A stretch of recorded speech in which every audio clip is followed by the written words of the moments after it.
ನಾರಾಯಣಂ ನಿಖಿಲಪೂರ್ಣಗುಣೈಕದೇಹಂ ನಿರ್ದೋಷಮಪ್ಯತಮಪ್ಯಖಿಲೈಸ್ವಾಕ್ಯೈಃ ಅಸ್ಯೋದ್ಭವಾದಿತಮಶೇಷವಿಶೇಷತೋಪಿ ವಂದ್ಯಂ ಸದಾ ಪ್ರಿಯತಂ ನಮಸನ್ನಮಾಮಿ. ನಾರಾಯಣಂ ಗುಣೈಃ ಸರ್ವೈರುದೀರ್ಣಂ ದೋಷವರ್ಜಿತಂ ಜ್ಞೇಯಂ ಗಮ್ಯಂ ಗುರೂಂಶ್ಚಾಪಿ ನತ್ವಾ ಸೂತ್ರಾರ್ಥಮುಚ್ಯತೆ. ಅಭ್ರಮಂ ಭಂಗರಹಿತಂ ಅಜಡಂ ವಿಮಲಂ ಸದಾ ಆನಂದತೀರ್ಥಮತುಳಂ ಭಜೆ ತಾಪತ್ರಯಾಪಹಂ. ಪೃಥ್ವೀಮಂಡಲಮಧ್ಯಸ್ಥಾಃ ಪೂರ್ಣಬೋಧಮತಾನುಗಾಃ ವೈಷ್ಣವಾಃ ವಿಷ್ಣುಹೃದಯಾಃ ತಾನ್ ನಮಸ್ಸೇ ಗುರೂನ್ ಮಮ. ತಪಸ್ವಾಧ್ಯಾಯ ಶುಶ್ರೂಷಾ ಕೃಷ್ಣಪೂಜಾರತಂ ಮುನಿಂ ವಿಶ್ವೇಶಂ ಇಷ್ಟದಂ ವಂದೇ ಪರಿವ್ರಾಟ್ ಚಕ್ರವರ್ತಿನಂ. ಶ್ರೀ ಗುರುಭ್ಯೋ ನಮಃ.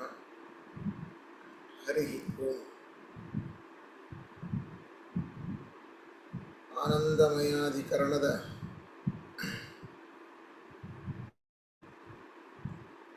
ಕೊನೆಯ ಒಂದು 2 ಸೂತ್ರದಲ್ಲಿ ನಾವಿದ್ದೇವೆ.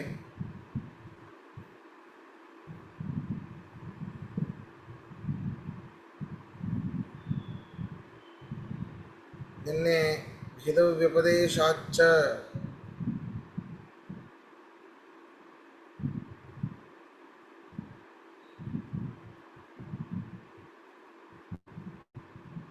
ಕುರುಕುಲೋದ್ವಹ ಓಂ ಕಾಮಾಚ್ಚ ನಾನುಮಾನಾಪೇಕ್ಷಾ ಆ ಒಂದು ಸೂತ್ರದ ಅರ್ಥವನ್ನು ನೋಡಿದ್ವಿ.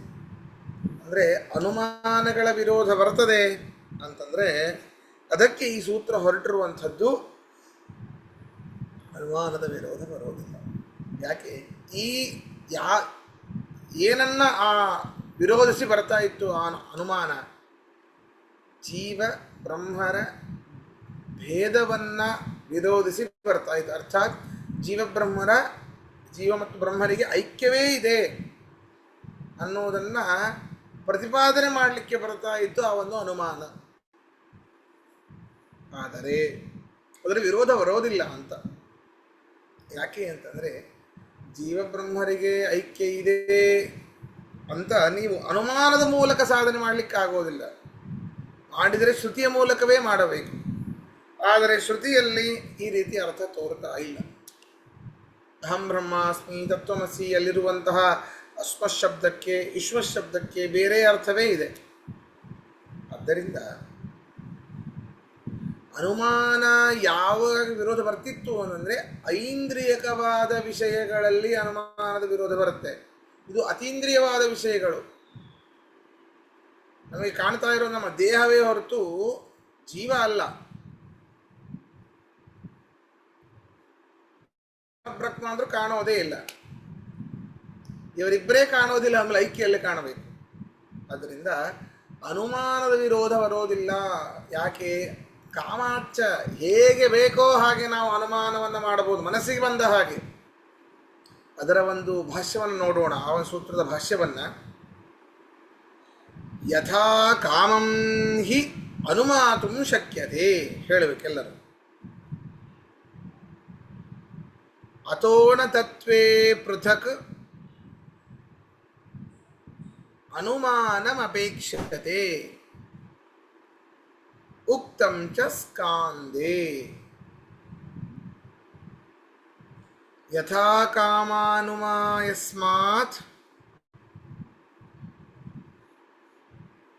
ತಸ್ಮಾತ್ ಸಾನ ಪಗಾಶ್ರುತೇಃ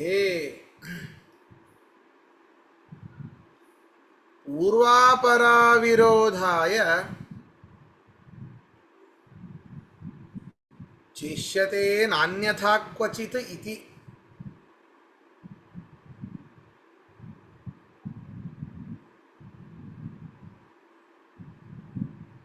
ನೈಷಾ ತರ್ಕೇಣ ಮತಿರಾಪನೇಯ ಇತಿ ಚ.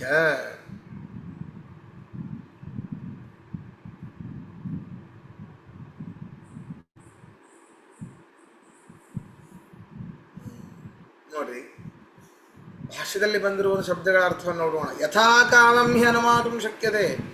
ಹೇಗೆ ಬೇಕೋ ನಮ್ಮ ಮನಸ್ಸಿಗೆ ಹೇಗೆ ಬಂದಂತೆ ನಾವು ಅನುಮಾನವನ್ನು ಮಾಡಬಹುದು.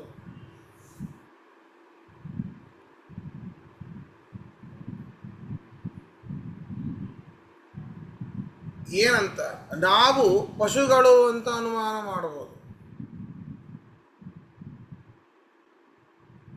ಯಾಕೆ ನೋಡಿ, ಪಶುಗಳು ಅಂತ ನಾವೆಲ್ಲರೂ ಮನುಷ್ಯರೆಲ್ಲರೂ ಪಶುಗಳು. ಯಾಕೆ? ವಯಂ ಪಶವಃ ಕರ್ಣತ್ವಾತ್.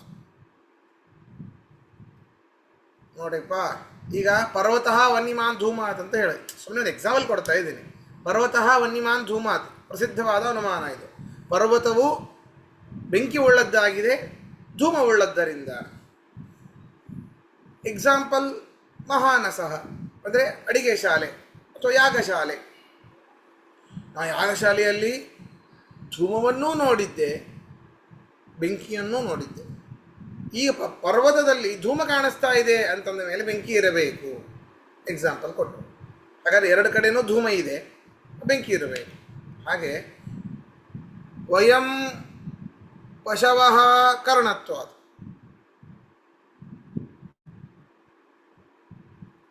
ನಮ್ಮ ಮನೆ ಮುಂದೆ ಬರುವಂತಹ ಹಸುವಿಗೆ ಕಿವಿಗಳಿವೆ, ಅದರಲ್ಲಿ ಪಶುತ್ವ ಇದೆ. ನಮಗೂ ಕಿವಿ ಇದೆ, ನಾವು ಪಶುಗಳಾಗಿರಲೇಬೇಕು. ಇದಕ್ಕೆ ಮತ್ತೆ ಅನೇಕ ದೋಷಗಳನ್ನು ಹೇಳ್ತಾ ಅವೆಲ್ಲ ಇದೆ.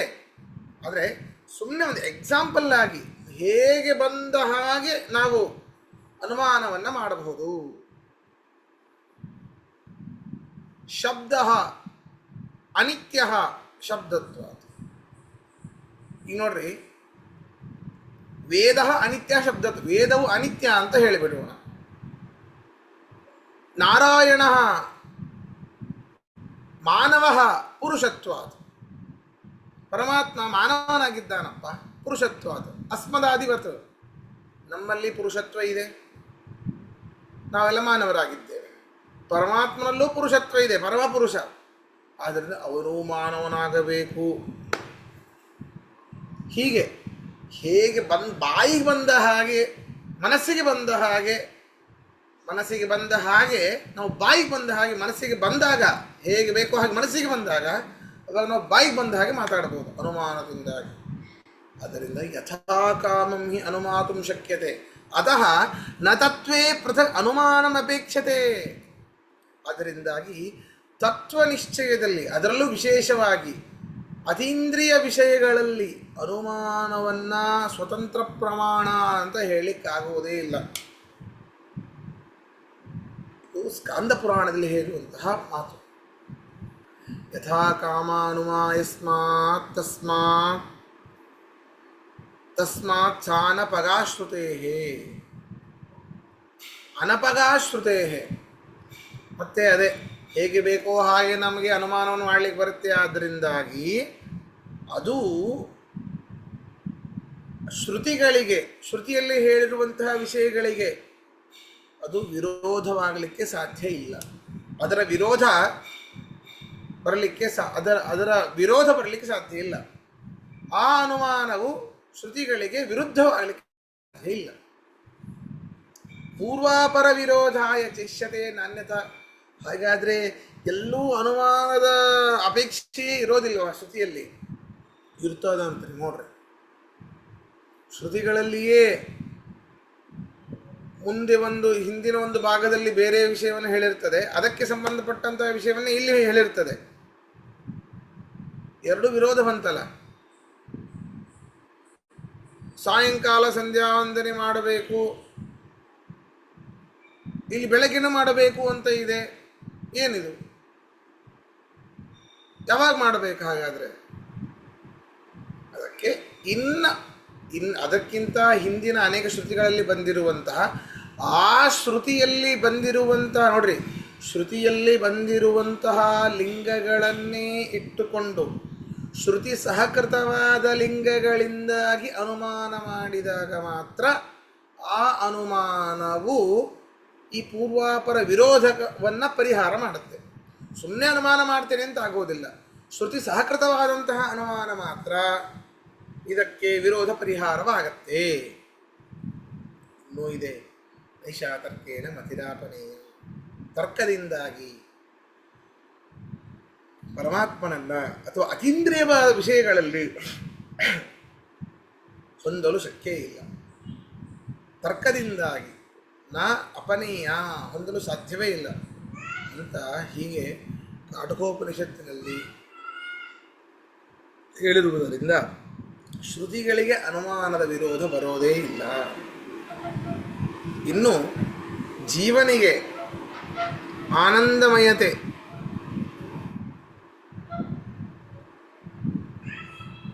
ಇದೆ ಅಂತ ಹಿಂದಿನ ಅನೇಕ ಕೆಲವೊಂದು ಇದರಲ್ಲಿ ಹೇಳಿದ್ರು. ಬ್ರಹ್ಮ ಶಬ್ದ ವಾಚ್ಯತ್ವ ಜೀವನಲ್ಲೂ ಬರ್ತದೆ. ಹಾಗಾದರೆ ಬ್ರಹ್ಮಪುಚ್ಛಂ ಪ್ರತಿಷ್ಠ, ಬ್ರಹ್ಮ ಹೇಗಿದ್ದಾನೆ? ಆನಂದಂ ಬ್ರಹ್ಮ, ಅನ್ನಮಯ ಪ್ರಾಣಮಯ ಮನೋಮಯ ವಿಜ್ಞಾನಮಯ ಆನಂದಮಯೋ ಬ್ರಹ್ಮ. ಹಾಗಾದರೆ ಆನಂದಮಯ ಇನ್ನೂ ಜೀವನಿಗೆ ಬಂದೇ ಬರ್ತದೆ ಅಂತಂದರೆ ಇಲ್ಲ. ಅದಕ್ಕೆ ಇನ್ನು ಮುಂದಿನ ಆನಂದಮಯತ್ವವನ್ನು ಅಥವಾ ಆನಂದಮಯತೆಯನ್ನು ಈ ಜೀವನಿಗೆ ನಿರಸನ ಮಾಡುವಂತಹ ಅನೇಕ ಶ್ರುತಿಗಳನ್ನು ಮುಂದೆ ಹೇಳ್ತಾ ಇದ್ದಾರೆ. ಈಗಿನ ಭಾಷ್ಯದಲ್ಲಿ ಏನಾದರೂ ಪ್ರಶ್ನೆ ಇದ್ದರೆ ಕೇಳಿ.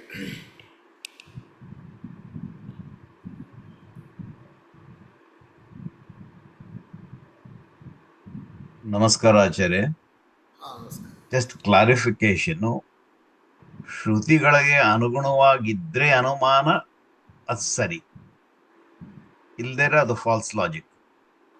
ಈಗ ನೀವು ಅನುಮಾನ ಮಾಡ್ಕೊಂಡ್ರಿ, ನಮಗೆ ಶ್ರುತಿಯಲ್ಲಿ ಇರುವಂಥದ್ದು ಅತೀಂದ್ರಿಯವಾದ ವಿಷಯಗಳು. ಹೌದು. ಅನುಮಾನ ನಾವು ಹಿಂದೆ ಅನುಭೂತವಾದ ವಿಷಯಗಳ ಬಗ್ಗೆ ಮಾತ್ರ ನಾವು ಅದನ್ನು ಇಟ್ಕೊಂಡು ಹೇಳ್ಬೋದು ಹೊರತು ಅತೀಂದ್ರಿಯವಾದ ವಿಷಯಗಳನ್ನ ಇಟ್ಕೊಂಡು ಹೇಳಿಕ್ಕೆ ಆಗೋದಿಲ್ಲ.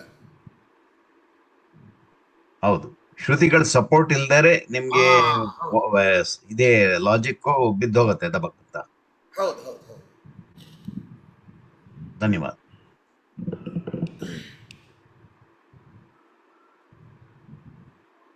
ಸರಿ, ಮುಂದೆ ಹೋಗೋಣ. ಇವರು ಸೂತ್ರವನ್ನು ಹೇಳಬೇಕು. ಓಂ ಅಸ್ಮಿನ್ನಸ್ಯ ಚ ತದ್ಯೋಗಂ ಶಾಸ್ತಿ. ಓಂ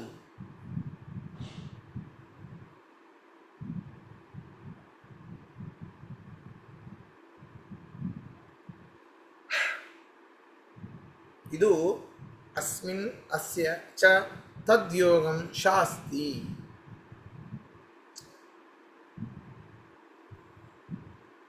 ಪಂಚಪದಾತ್ಮಕವಾದಂತಹ ಸೂತ್ರ. ಅಸ್ಮಿನ್ ಅಸ್ಯ ತದ್ಯೋಗಂ ಶಾಸ್ತಿ. ಏನು? ಸೋಷ್ಣುತೆ ಸರ್ವಾನ್ ಕಾಮಾನ್, ಅವನೂ ಕೂಡ ಎಲ್ಲ ಸುಖ ಭೋಗವನ್ನು ಅನುಭವಿಸ್ತಾನೆ ಅಂತ ಒಂದು ಶ್ರುತಿ ಇದೆ. ಸೋಷ್ಣುತೆ ಸರ್ವಾನ್ ಕಾಮಾನ್. ಈ ಅಸ್ಮಿನ್, ಈ ಸೂತ್ರದಲ್ಲಿ ಬಂದಿರುವಂಥ ಶಬ್ದಗಳ ಅರ್ಥವನ್ನು ನೋಡೋಣ. ಅಸ್ಮಿನ್, ಈ ಶ್ರುತಿ ಪ್ರಕರಣದಲ್ಲಿ, ಅಸ್ಯ, ಈ ಜೀವನಿಗೆ, ತದ್ಯೋಗಂ, ಆನಂದಮಯನಿಂದ ಭೇದ ಸೂಚಕವಾದ ಮುಕ್ತ ಸಂಬಂಧವನ್ನು, ಅಂದರೆ ಆನಂದಮಯನಾದ ಪರಬ್ರಹ್ಮ ಅವನಿಗಿಂತಲೂ ಇವನು ಭಿನ್ನನೇ ಆಗಿದ್ದಾನೆ. ಶಾಸ್ತಿ, ಶಾಸನ ಮಾಡುತ್ತದೆ. ಹಾಗಾದರೆ ಆನಂದಮಯನೇ ಜೀವನಲ್ಲ, ಆನಂದಮಯನಾದ ಪರಮಾತ್ಮನಿಂದ ಅತ್ಯಂತ ಭಿನ್ನನಾಗಿದ್ದಾನಿವನು ಅನ್ನೋದನ್ನು ಹೇಳ್ತಾ ಇದೆ ಈ ಒಂದು ಶ್ರುತಿ ಅಂತರ್ಥ. ಏನೇನು ಮುಂದೆ ನೋಡೋಣ. ಭಾಷ್ಯವನ್ನು ಹೇಳಬೇಕು. ಅಸ್ಯ ಜೀವಸ್ಯ ಯುಕ್ತಿ ಸಮುಚ್ಚಯೇ ಚ ಶಬ್ದಃ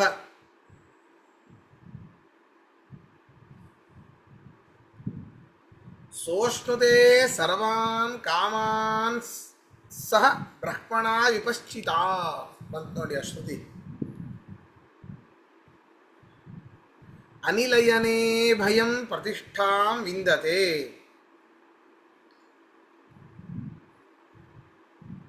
ಏತಮಾನಂದಮಯಮಾತ್ಮಾನ ಮುಪಸಂಕ್ರಾಮತಿ ಇತ್ಯಾದಿ.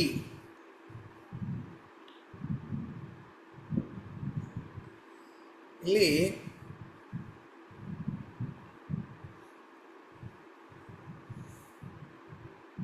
ಹಿಂದೆ ಈ ಸೂತ್ರ ಹೊರಟಿರೋದು ಯಾಕೆ ಅಂತಂದರೆ, ಜೀವನ ಆನಂದಮಯನಲ್ಲ, ಅನ್ನೋದನ್ನು ಹೇಳಲಿಕ್ಕೆ. ಹೇಗೆ ನೋಡಿ, ಅಸ್ಯ ಜೀವಸ್ಯ, ಈ ಜೀವನಿಗೆ ಸೂತ್ರದಲ್ಲಿ ಇರುವಂತಹ ಚ ಅಂತ ಇದೆ ನೋಡಿ, ಅಸ್ಮಿನ್ ಅಸ್ಯ ಚ. ಆ ಒಂದು ಚ ಏನು ಹೇಳ್ತಾ ಇದೆ ಅಂತಂದರೆ ಇನ್ನೊಂದು ಯುಕ್ತಿಯನ್ನೂ ಹೇಳ್ತಾ ಇದೆ. ಏನು ಯುಕ್ತಿ? ಇನ್ನೊಂದು ಕಾರಣವನ್ನ. ಏನು? ಅದೇ ಈ ಒಂದು ಶ್ರುತಿ. ಶ್ರುತಿಯಲ್ಲಿ ಏನು ಹೇಳ್ತಾ ಇದೆ ಅಂತಂದರೆ, ಸಹ ಅಶ್ನುತೆ ಸರ್ವಾನ್ ಕಾಮಾನ್ ಸಹ ಬ್ರಹ್ಮಣ ವಿಪಶ್ಚಿತ. ಸಹ ಅಂತಂದರೆ ಆನಂದಮಯನಾದ ಜೀವ ಅಂತ ಅರ್ಥ ಅಲ್ಲ, ಆನಂದಮಯನ ಉಪಾಸಕನಾದ ಜ್ಞಾನಿ ಅಂತ ಅರ್ಥ. ಅವನು, ಆ ಜ್ಞಾನಿಯು, ಸರ್ವಾನ್ ಕಾಮಾನ್, ಅವನಿಗೆ ಅವನ ಒಂದು ಸ್ವರೂಪಕ್ಕೆ ಯೋಗ್ಯವಾದ ಅಪೇಕ್ಷಿತವಾದ ಭೋಗಗಳನ್ನು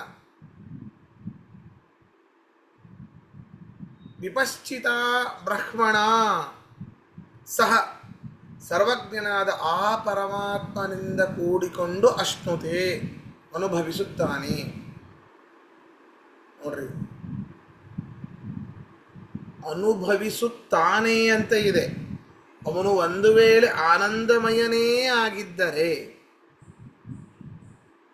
ಜೀವ ಆನಂದಮಯನೇ ಆಗಿದ್ದರೆ ಅಶ್ನುತೆ ಅಂತ ಆಗ್ತಾ ಇರಲಿಲ್ಲ. ಆ ಪರಮಾತ್ಮನೊಟ್ಟಿಗೆ ಆನಂದನಾದ ಅಂತ ಹೇಳಬೇಕಾಗಿತ್ತು. ಅಶ್ನುತೆ ಅನುಭವಿಸುತ್ತಾನೆ. ಹಾಗಾದರೆ ಆನಂದ ಬೇರೆ, ಆ ಜೀವ ಬೇರೆ, ಅವನೇ ಆನಂದಮಯನಲ್ಲ. ಇನ್ನೊಂದು ಶ್ರುತಿಯನ್ನು ಹೇಳ್ತಾರೆ. ಅರ್ಥಾತ್ ಇಲ್ಲಿ ಹೇಳಿರುವಂಥದ್ದು ಸಹಭೋಗ ಮೋಕ್ಷವನ್ನು, ಮೋಕ್ಷದಲ್ಲಿ ಅನೇಕವಿದೆ, ಸಾರೂಪ್ಯ, ಸಹಭೋಗ, ಸಾಯುಜ್ಯ, ಹೌದಾ, ಈ ರೀತಿ ಅನೇಕ ಇವೆ. ಅದರಲ್ಲಿ ಈ ಸಹಭೋಗ ಒಂದು ಮೋಕ್ಷವನ್ನು ಹೇಳ್ತಾ ಇದ್ದಾರೆ. ಮೋಕ್ಷದ ಬಗ್ಗೆ ಕಾಮಾನ್ ಸರ್ವಾನ್ ಕಾಮಾನ್ ವಿಪಶ್ಚಿತ ಬ್ರಹ್ಮಣ ಸಹ ಅಷ್ಟುತೆ. ಈ ಸಹಭೋಗ ಒಂದು ಮೋಕ್ಷವನ್ನು ಯಾರಿಗೆ ಕೊಟ್ಟರು ಹೇಳಬಹುದಾ? ಮಧ್ವಿಜಯದ ಸ್ಟೂಡೆಂಟ್ಸು. ರಾಮದೇವರು ಇವ್ರಿಗೆ ಹನುಮಂತವ್ರಿಗೆ ಕೊಡ್ತಾರಲ್ಲ, ಸಹಭೋಗಮಸ್ಮೈ. ದಿದೇಶ ದೇವ ಸಹಭೋಗಮಸ್ಮೈ. ಮಸ್ಮೈ, ಹೌದು. ಹೌದಾ?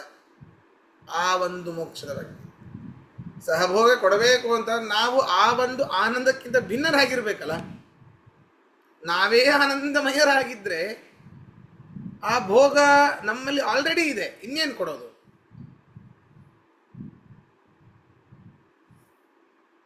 ಆದ್ದರಿಂದ ಜೀವನು ಆನಂದಮಯನಲ್ಲ. ಗೊತ್ತಾಯ್ತು. ಮುಂದೆ ಇನ್ನೊಂದು ನೋಡೋಣ. ಅನಿಲಯನೇ ಅಭಯಂ ಪ್ರತಿಷ್ಠಾಂ ವಿಂದತೆ. ಯಾರು ಅನಿಲಯನಾದ, ಅಭಯನಾದ ಆ ಪರಮಾತ್ಮನ ಒಂದು ಸ್ಥಾನವನ್ನು ಹೊಂದುತ್ತಾನೆ. ಅನಿಲಯನಾದ ಅಂದ್ರೇನು? ಅವನಿಗೆ ಇನ್ನೊಬ್ಬ ಆಶ್ರಯನಿಲ್ಲ, ಅವನಿಗೆ ಅವನೇ ಆಶ್ರಯ, ಅನ್ಯ ಆಶ್ರಯ ರಹಿತ ಪರಮಾತ್ಮ, ಅನನ್ಯಾಶ್ರಯ.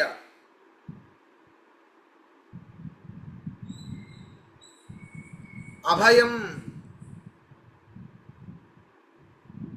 ಧ್ಯಾನರೂಪವಾದ ಅಭಯ, ಈ ಒಂದು ಸ್ಥಿತಿಯನ್ನು ಹೊಂದುತ್ತಾನೆ ಯಾರು? ಆ ಸಹಭೋಗವನ್ನು ಪಡೆದಿರುವಂತಹ ವ್ಯಕ್ತಿ. ಏತಂ ಆನಂದಮಯಂ ಉಪಸಂಕ್ರಾಮತಿ. ನೋಡ್ರಿ, ಇಂತಹ ಈ ವ್ಯಕ್ತಿ ಆನಂದಮಯಂ ಉಪಸಂಕ್ರಾಮತಿ, ಆನಂದಮಯನಾದ ಪೂರ್ಣಾನಂದ ಸ್ವರೂಪನಾದ ಆ ಪರಮಾತ್ಮ ಉಪಸಂಕ್ರಾಮತಿ, ಸಮೀಪ ಹೊಂದುತ್ತಾನೆ. ಇದೇ ಮೊದಲಾದ ತೈತ್ತರೀಯ ಶ್ರುತಿಗಳು ಆನಂದಮಯನಿಗೂ ಜೀವನಿಗೂ ಪ್ರಾಪ್ಯ ಪ್ರಾಪಕ ಭಾವ. ಪ್ರಾಪ್ಯನಾದವನು ಪರಮಾತ್ಮ, ಪ್ರಾಪಕನಾದವನು ಜೀವ.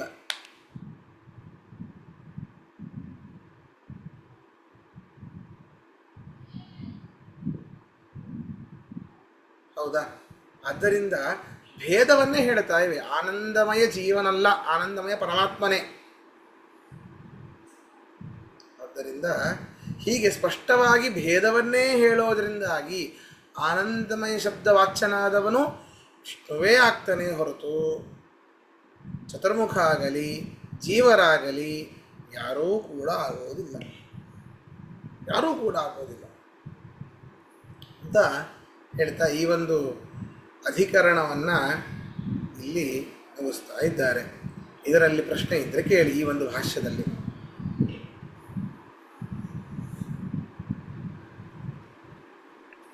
ಗುರುಗಳಿದೆ ಅಶ್ನುತೆ ಇದೆ ಅರ್ಥ ಈ ಶಬ್ದ ಏನು ಗುರುಗಳೇ? ಯಾವುದು? ಅಶ್ನುತೆ. ಅಶ್ನುತೆ ಹೊಂದೋದು, ಹಾ, ಓಕೆ ಓಕೆ ಓಕೆ. ಹೊಂದುತ್ತಾನೆ ಅಂತ, ಅನುಭವಿಸೋದು ಅಂತ ಅರ್ಥ. ಸಹ ಅಶ್ನುತೆ ಸರ್ವಾನ್ ಕಾಮಾನ್.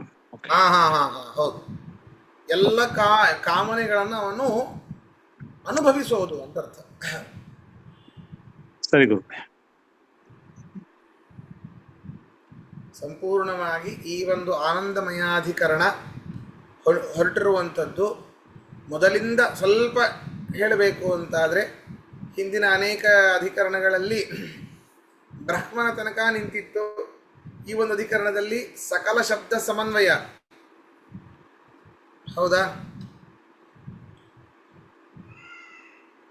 ರೂಢಿ, ವಿದ್ವದ್ರೂಢಿ, ಈ ರೀತಿ ಅನೇಕ ಶಬ್ದಗಳ ಸಮನ್ವಯವನ್ನು ಮಾಡ್ತಾ ಅನ್ಯತ್ರೈವ ಪ್ರಸಿದ್ಧವಾದ ಶಬ್ದಗಳು, ಉಭಯತ್ರ ಪ್ರಸಿದ್ಧವಾದ ಶಬ್ದಗಳು, ಅನ್ಯತ್ರ ಪ್ರಸಿದ್ಧವಾದ ಶಬ್ದಗಳು, ಅತ್ರ ಪ್ರಸಿದ್ಧವಾದ ಶಬ್ದಗಳು, ಈ ರೀತಿ ಇದನ್ನು ಈ ಅಧಿಕರಣದಲ್ಲಿ ಎಲ್ಲವನ್ನೂ ಮಾಡಿಲ್ಲ, ಮುಂದೆ ಮಾಡ್ತಾ ಹೋಗ್ತಾರೆ.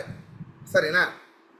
ಹೀಗೆ ಬ್ರಹ್ಮ ಯಾರು ಅಂತ ಕೇಳಿದಾಗ ಬ್ರಹ್ಮನ ಸ್ಥಾನ ಯಾವುದು? ಬ್ರಹ್ಮಪುಚ್ಛಂ ಪ್ರತಿಷ್ಠಾ, ಬ್ರಹ್ಮ ಪಾದದಲ್ಲೇ ಇದ್ದಾನೆ. ಪುಚ್ಛ ಅಂದರೆ ಪಾದ.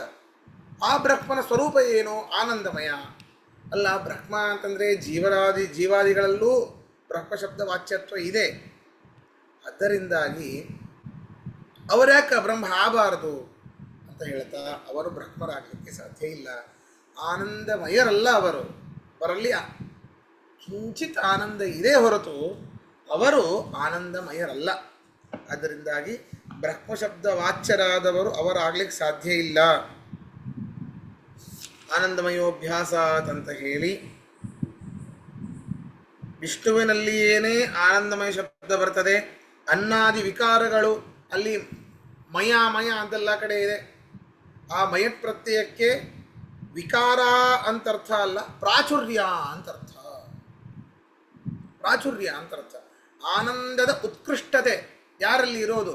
ಅತ್ಯುತ್ತಮವಾದ ಸ್ವತಂತ್ರವಾದ ಇನ್ನೊಬ್ಬರ ಆಶ್ರಯ ಇಲ್ಲದೇ ಇರುವಂತಹ ಆನಂದ ಯಾರತ್ರ ಇದೆ? ಅದು ಪರಮಾತ್ಮನ ಹತ್ರ ಮಾತ್ರ. ಅದರಿಂದಾಗಿ ಅಲ್ಲಿ ಮಯಟ್ ಪ್ರತ್ಯಯಕ್ಕೆ ವಿಕಾರ ಅಂತರ್ಥ ಅಲ್ಲ, ಪ್ರಾಚುರ್ಯ ಅಂತರ್ಥ. ಹೀಗೆಲ್ಲವನ್ನೂ ಹೇಳಿ ಕೊನೆಗೆ ಈ ಆನಂದಮಯ ಅನ್ನುವಂಥವನು ಜೀವನೂ ಆಗೋದಿಲ್ಲ, ಅನುಮಾನದ ವಿರೋಧವೂ ಬರೋದಿಲ್ಲ. ಶ್ರುತಿಗಳೂ ಕೂಡ ಈ ತತ್ವಮಸಿ, ಅಹಂ ಬ್ರಹ್ಮಾಸ್ಮಿ ಎಲ್ಲ ಶ್ರುತಿಗಳು ಹೇಳ್ತಾ ಇದೆ. ನಾನೇ ಜೀವ, ನಾನೇ ಪರಮಾತ್ಮ, ನೀನು ಪರಮಾತ್ಮನಾಗಿದ್ದಿ ಅಂತ ಹೇಳ್ತಾ ಇವೆ. ಅಂದರೆ ಇಲ್ಲ, ಸರಿಯಾಗಿ ನಾವು ಶಬ್ದದ ಅರ್ಥವನ್ನು ತಿಳ್ಕೊಳ್ಬೇಕು. ಸ್ವಲ್ಪ ಸಂಸ್ಕೃತ ಬಂದ ಮೇಲೆ ಮೇಲಿನ ಅರ್ಥವನ್ನೆಲ್ಲ ಮಾಡಬಾರದು, ದೊಡ್ಡ ಅಪಾರ್ಥವಾಗಿ ಹೋಗುತ್ತೆ. ಅನೇಕ ವಿರೋಧಗಳೇ ಬರುತ್ತೆ ನಮ್ಗೆ ಆ ರೀತಿ ಹೇಳಿಬಿಟ್ರೆ. ಭೇದ ಪ್ರತಿಪಾದಕವಾದ ಅನೇಕ ಶ್ರುತಿಗಳು ಇವೆ. ಅದರಿಂದಾಗಿ ಅಸ್ಮಶಬ್ದಕ್ಕೂ ವಿಶ್ವಶಬ್ದಕ್ಕೂ ಪರಮಾತ್ಮ ಅಂತಲೇ ಅರ್ಥ. ಅದರಿಂದಾಗಿ ಎಲ್ಲ ರೀತಿಯಿಂದಲೂ ಕೂಡ ಆನಂದಮಯನಾದವನು ಪರಮಾತ್ಮನೇ ಹೊರತು ಜೀವನಲ್ಲ ಅಂತ ಹೇಳಿ ಈ ಒಂದು ಅಧಿಕರಣವನ್ನು ಮುಗಿಸಿದರು. ಮುಂದಿನ ಒಂದು ಅಧಿಕರಣಕ್ಕೆ ಹೋಗೋಣ. ಎಷ್ಟು ಸಮಯ ಇದೆ? 6 ನಿಮಿಷ ಇದೆ. 6 ನಿಮಿಷ ಇದೆ. ಎಕ್ಸಿಟ್ ಆಗಿ ಲಾಗಿನ್ ಆದ್ರೆ ಆಯ್ತಾಯ್ತು.